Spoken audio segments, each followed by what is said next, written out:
Good morning, folks. This is Jeff with Real Country with Jeff and Melanie, and just thought I'd bring you another little Tackle Box Tuesday video. I've started a little segment a while back for folks that hadn't been fishing all their lives and trying to get started or trying a new type of fishing, and just thought I'd make a little quick video and kind of help you out a little bit, maybe save a little money. Last few years I've started fishing in a kayak. You can get into places you normally can't get into with a big boat. Doesn't cost near as much money on fuel. You can haul them on top of a car or in the back of a pickup or on a flatbed trailer, and you concentrate more on actually fishing than you do boat riding, and nothing wrong with that, but you're actually quieting down, being still and relaxing and getting back to the original style of fishing where you just have fun and try to catch you something. But the little video I was going to make today about kayak fishing, you can go to the store and buy pre-made kits with basically everything you're going to need, but it does get expensive, and really you don't need a whole lot. And if you're a big guy like me, I'm 6'4" and about 250, you really don't want any more weight in the boat than you have to. And where I live in lower Alabama, it's hot. When it's fishing season, it is hot. So you've got to bring an ice chest. Small, lightweight. You got to have you some cold water, something to drink to stay hydrated. But they sell, it's basically a kayak crate kit. And it's nothing but a glorified milk crate, like you see at the grocery stores when the milkman brings in 4 gallons in a box. If you look around, you can buy them cheap at places. If you go talk to a gas station or a small store, a lot of times they have leftovers that for some reason the milk people just don't pick up. They throw them away every now and then. Always ask before you get them. But a while back, I found a pickup truckload. They told me to get all I wanted. It was free. So basically, it's the same thing. If it's free, it don't cost anything. And you can set it up like any kind of tackle box, put as much money into it as you want or as cheaply as you want. And I try to go on the cheap side because I'm the poor boy. Plus, the more money I don't spend on tackle and things like that, the more money I have for gas to go back and forth, and I can go fishing more. But a few of the things I recommend you get that doesn't take a lot of room, a lot of weight. I always have my kayak double-bladed paddle, but they make little collapsible, adjustable, small paddles. They don't cost a whole lot. When you have them compacted, they're very short. They'll fit in the crate, don't take up a lot of room. In case something was to happen, you break your other paddle, the kayak happens to turn over and you lose your paddle or it sinks. If you'll take this, and I took a little piece of parachute cord and just a simple little clip. You can buy these at any hardware store for probably $1 or less. Run you a little piece of cord through there, clip it, and then I take little zip ties and put around the handles of the milk crate, and it'll stand up in there, and you clip it to it so that if it does turn over, it all stays in the crate. And then I strap my crate to the kayak. So if it turns over, it may get wet, but I'm not going to lose anything. Another thing I recommend, a small dip net. In case you look up, catch something you really want to get in the boat, or it doesn't hurt to have one. And there again, that will stand up straight. All these items don't take up but just a couple of inches in one part of the milk crate. All right.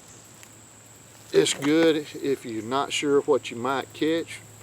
You may not want to stick your finger in its mouth, or especially if it's a child or a lady fishing in another kayak or with you in a kayak, get you a little grabber. That way you don't have to worry about getting finned. If you happen to catch a species that's got a few teeth, and I know there's not a lot of them in fresh water, but this lets you go in there, lock on to it, and that way you don't have to get bit or finned. And these come with a float on it. They're actually fluorescent, glow in the dark, so if it's late in the evening and you drop it over, you'll see it. And there again, attach you a little zip tie to the handle, and you can clip it into your box. and that way you don't lose your equipment. I highly recommend, now these will cost you a few extra bucks, but these are the waterproof boxes. Nowadays we all carry smartphones or cell phones or just your wallet. You don't want to get your paperwork wet, your fishing license. These will run you $15 or $20. Make sure you get one with a good rubber seal all the way around. And you can put your phone in there, lock it down. If it does turn over, it'll float, and it should be waterproof. And most of them, there again, come with a clip, and clip it to your thing. That way everything stays attached to the milk crate and you shouldn't lose it. And those come in all different shapes and sizes. Here's another one, same thing. Different prices, different styles. But make sure, and if you can see it, there's a little rubber gasket that runs all the way around to waterproof it. And you can haul a lot of stuff. And when I go kayaking, I try to decide before I leave the house, am I going to fish with live bait? Am I going to take strictly a fly rod? Am I going to go strictly for brim or crappie? And that way you don't bring a lot of extra equipment. Now if you're not sure, you can go to any place that sells fishing tackle, and these little clear plastic containers, they have dividers in them. A lot of them you can adjust to what size and shape you want it to be divided. So you can bring one for bass, or two for bass, one for catfish, one for brim, crappie. If you decide you want to go out and brim fish and the brim aren't biting, or you see bass actively around and you want to change, paddle your kayak back to your boat landing, tie off, step up to the bank, grab your box like this that was for brim or crappie, and then just walk up to your vehicle, lay it in there, and walk out with the other one. And it's that quick of a change. You might want to carry a different size, style, weight of rod and reel. So same thing, grab, and I never carry more than about 2 to 3 at the most rods and reels with me. That way I just don't have the clutter. I primarily use one, but every now and then I'll bring 2 or 3. And like I said, if you decide to quit bass fishing, scoop up all your stuff at the boat landing, walk up to your vehicle, swap it out.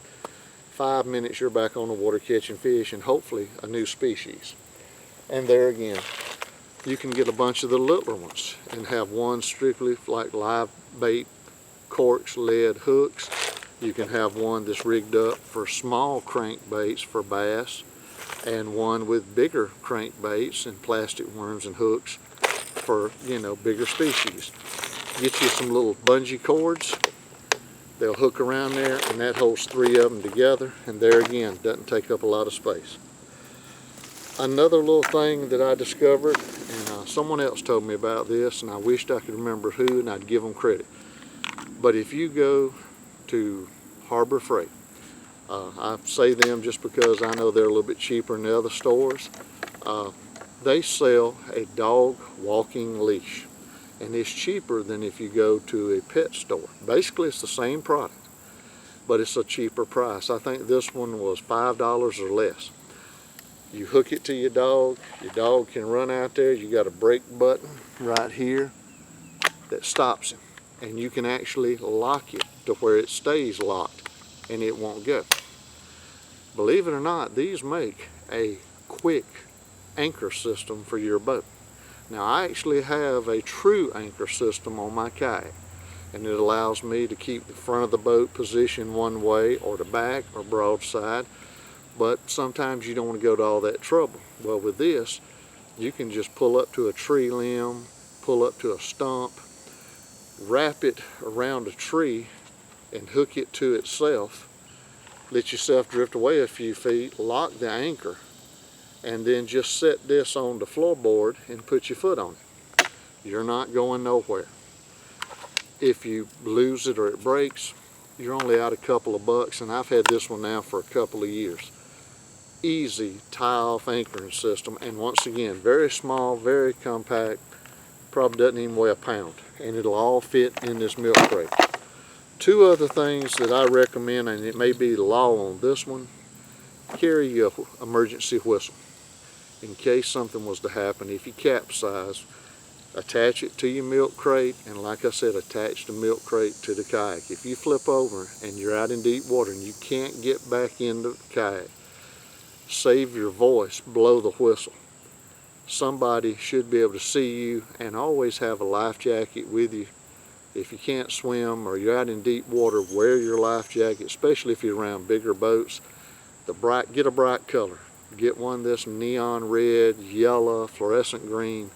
Between that and you blowing, it could mean the difference you getting home safely or back in the boat, or a miserable wet night, or even worse because of an overturned kayak.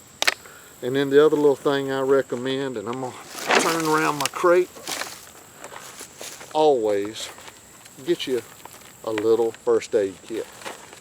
You know, I know you're not going to be performing surgery, hopefully, when you go out to your favorite pond and do a little brim fishing or cat fishing, but this one was pre-made. It all comes in this little zippered bag. I might have paid $5 or $10 for it, but there again, you clip it to your pack. It'll all fit in your crate. If you were to unfortunately get finned, you can clean it off, put some antiseptic on there, throw a band-aid, and keep on fishing. Or if you get a hook, and have to remove it, you can stop the bleeding. If you have a headache, sunscreen, you know, keep a little bit of all that in there. You always want an aspirin, you always want band-aids, a little antiseptic, and sunscreen, especially down here, it never hurts. But folks, that's my little video. Coming up in the next week or so, just quick as I have the free time, we're going to actually sneak off, and I'll finally try to show you all a little fishing video or two. But today I just wanted to bring this in under my little Tackle Box Tuesday, give you a little helpful hint. Everything in this little crate, and I've got even my fishing tackle in here. Just to set it up, the basic stuff you can probably get, I guess, for $20 to $30. And that's not counting all my plastic worms and crankbaits. But as far as the empty bait holding containers, these are probably $1 a piece. The big one maybe $1.50 to $2. You know, everything's $4, $5. Nothing's real expensive, and with a free crate, that's where you're saving the money, because just the crate with maybe one of those big boxes, you're talking $23 to $25 depending on where you shop. With my system, you can get everything for $20, and that includes everything you need. All you got to do is throw some bait in there. And with theirs, you get maybe one little container. And I've got a problem. I got dogs out. Folks, I appreciate it. Good Lord's willing, the creek don't rise. Y'all have a good weekend. We'll see you on down the road. Thank you.